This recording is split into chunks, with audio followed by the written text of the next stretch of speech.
ચૂપ છે. ખોડલધામના આગેવાનો કે મૌન છે, નરેશ પટેલ કે મૌન છે. રાણપરિયા પરિવારનો મુદ્દો ખોળલતા ઓલા નરેશ પટેલ નરેશ પટેલની આખી ગેંગ આવી જાય ને તો એની ઓકાત નથી પતાવવાની. પાટીદાર સમાજના મોભી નરેશ પટેલ છેલ્લા કેટલાય સમયથી ચર્ચાનો વિષય બન્યા છે. ખોડલધામના કારણે નરેશ પટેલ છે એ લાઇમલાઇટમાં છે અને એની સાથે સાથે રાણપરિયા પરિવારના કારણે પણ નરેશ પટેલ છે એ ટોક ઓફ ધ ટાઉન છે. મહત્વનું છે કે જલ પટેલ દ્વારા અનેક ગંભીર આક્ષેપો છે એ કરવામાં આવ્યા હતા.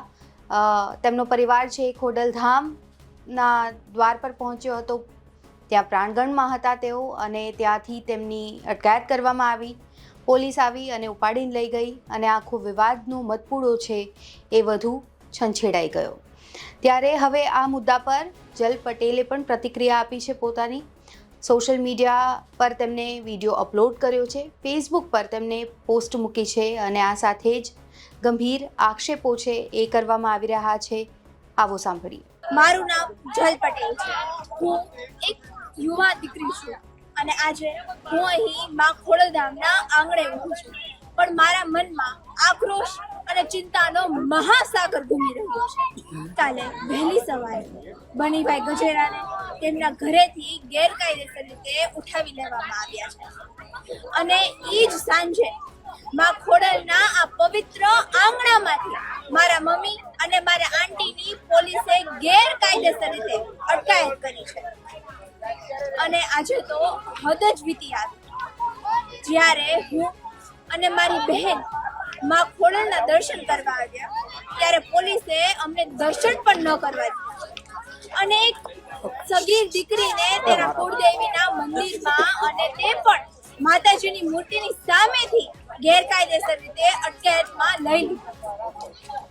શું આ પોલીસની દાદાગીરી નથી? શું આ કાયદા વિરુદ્ધ અને કાયદાનું ઉલ્લંઘન નથી? વિચારો મિત્રો. એક સગીરાને પોલીસ ઉઠાવે છે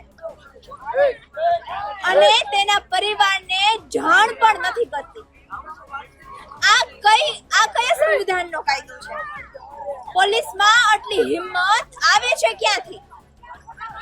શું પોલીસ શક્તિશાળી છે?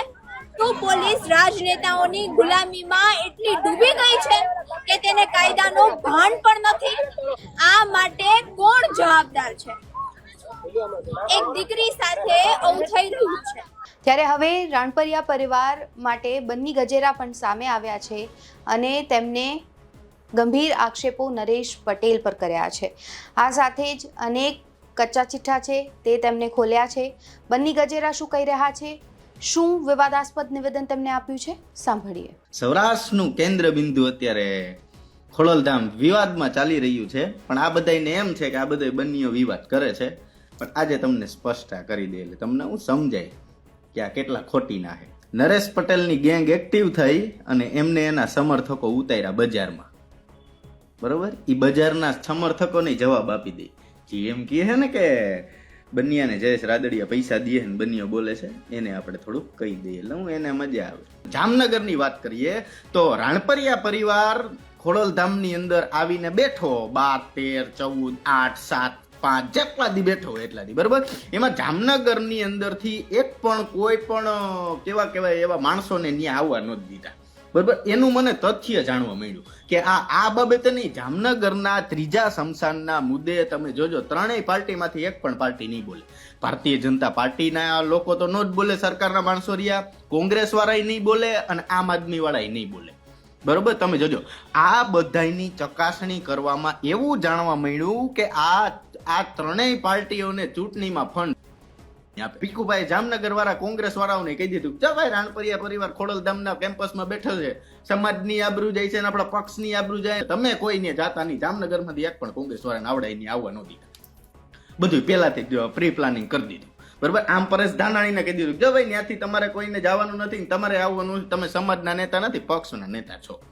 આવી રીતના બધી કાર્યક્રમો થવા માંડી. અને આ બધું યાદ કરતા મને એ યાદ આવે છે કે પરેશ ધાનાણીએ પાયલ ગોટી વખતે બહુ શાયરીઓ લખી, તમને ખબર હોય તો, કે દડી પડી મેદાનમાં ખેલે એના બાપની, જો જીતે સો લઈ જાય.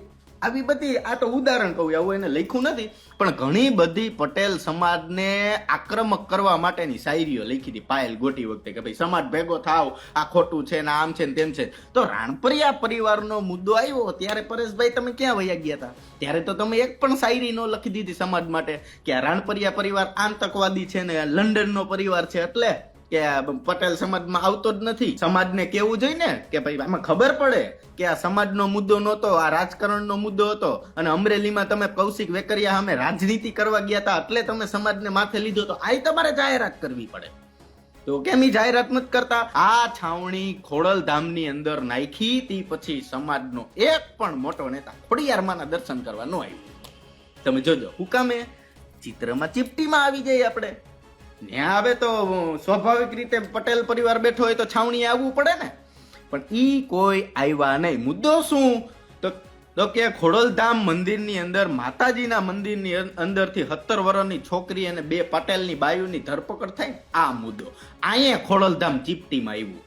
બરોબર, નરેશ પટેલ ચેરમેન અહીંયા ચીપટીમાં આવ્યા. બાકી મને કોઈ જયેશ રાદડિયા કાતે તમે તો સરકાર તમારી પાસે છે, તમારી પાસે દિનેશભાઈ બાંભણિયા પાસે, તમે એને કયો મારી કોલ ડિટેલ કઢાવે, મારું આ કઢાવે, મારા સીસીટીવી કઢાવે, એટલે ખબર પડે કે મને જયેશભાઈ કેટલા પૈસા દે છે.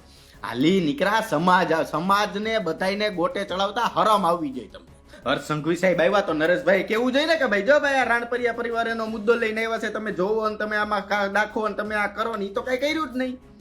અને પ્લાનિંગ એવું હતું મિત્રો, હર્ષ સંઘવી 6 તારીખે દર્શન કરવા આવવાના હતા. એનું રૂટીન હતું કે ભાઈ બધા ડેપ્યુટી સીએમ બન્યા ને એટલે બધા મંદિરે દર્શન કરવા જાય. બરોબર, આ રાણપરિયા પરિવારની આ બેઠો હતો ને એટલે ખોડલધામે કાર્યક્રમ પોસ્ટપોન કરાવીને આગળ ઠેલાવ્યો. અને કહીએ ક્યારે તે પછી હર્ષ સંઘવી આવ્યા. બરોબર, તો ખોડલધામને નરેશ પટેલને ખબર હતી કે અહીં હર્ષ સંઘવી આવવાના છે, તો તમારે ત્યાં રજૂઆત કરાય ને કે ભાઈ અમારા પાટીદાર સમાજનો આ મુદ્દો છે, બરોબર, આવી રીતનો આ પરિવાર અહીંયા બેઠો છે, તો તમે આનું સોલ્યુશન લેવો. કાનો કરી અહીંયા તમે ચીપટીમાં.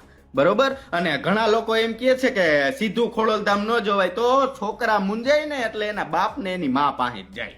બરોબર, કોઈ રાજકીય માણસ કે રાજકીય પાર્ટી પાસે ન જાય. આ તમારે વિચારવાનું. ખોડલધામ બનાવ્યું, ખોડલધામનું બંધારણ બન્યું ત્યારે ખોડલધામનો એજન્ડા શું હતો, આ તમારે વિચારવાની વાત છે. 10-10 વર્ષના વાણા વીતી ગયા, ત્યાં કોઈ સ્કૂલ બુલ કોઈને દેખાણી નથી, છોકરાઓને નકરી કોન્સર્ટ હોસ્પિટલો બનાવીને નકરા ઓપરેશન કરી રાખો. આ સમાજ કલ્યાણની વાત નથી.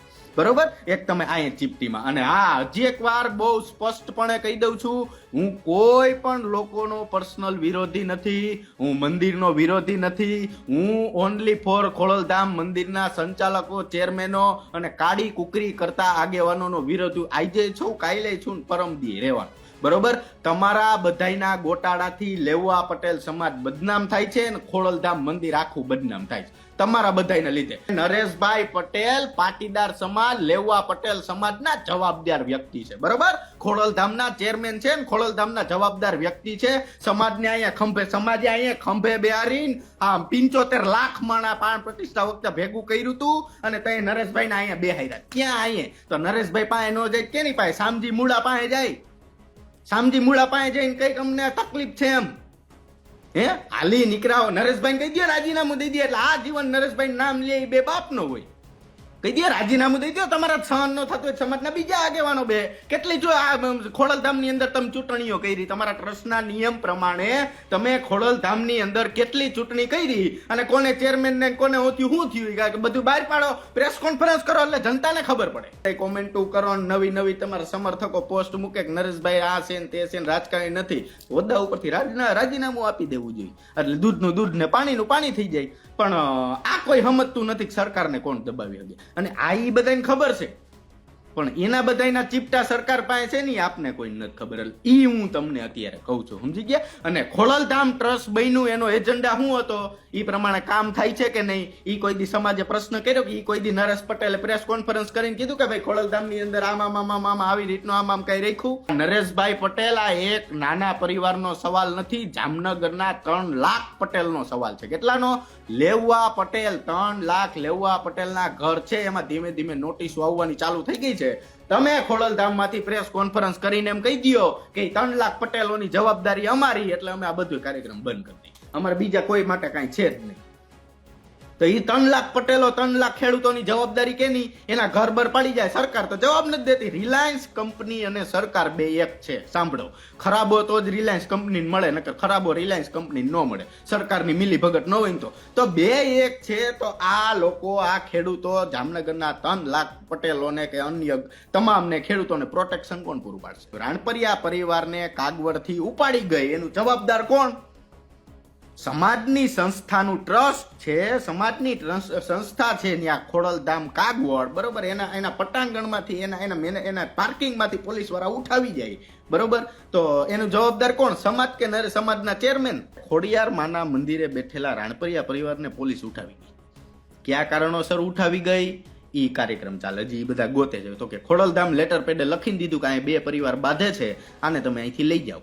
એટલે પોલીસ વાળા લઈ ગયા, પોલીસ વાળાએ મામલતદારમાં હાજર કર્યા. પણ હવે એ બધા ગોટે ચડ્યા છે કેના કે કઈ રીતે અટકાયત કરી, શું કર્યું નાખાય છે ને. એટલે હમણાં ભવાડો બારો આવશે. રાણપરિયા પરિવારનો મુદ્દો ખોળલતા ઓલા નરેશ પટેલ, નરેશ પટેલની આખી ગેંગ આવી જાય ને તો એની ઓકાત નથી પતાવવાની. તો હવે સાચા અર્થમાં રાણપરિયા પરિવારને ક્યારે ન્યાય મળે છે અને આ મુદ્દા પર શું અપડેટ આવે છે, ગુજરાત તક તમામ માહિતી આપના સુધી પહોંચાડતું રહેશે. અત્યારે બસ આટલું જ.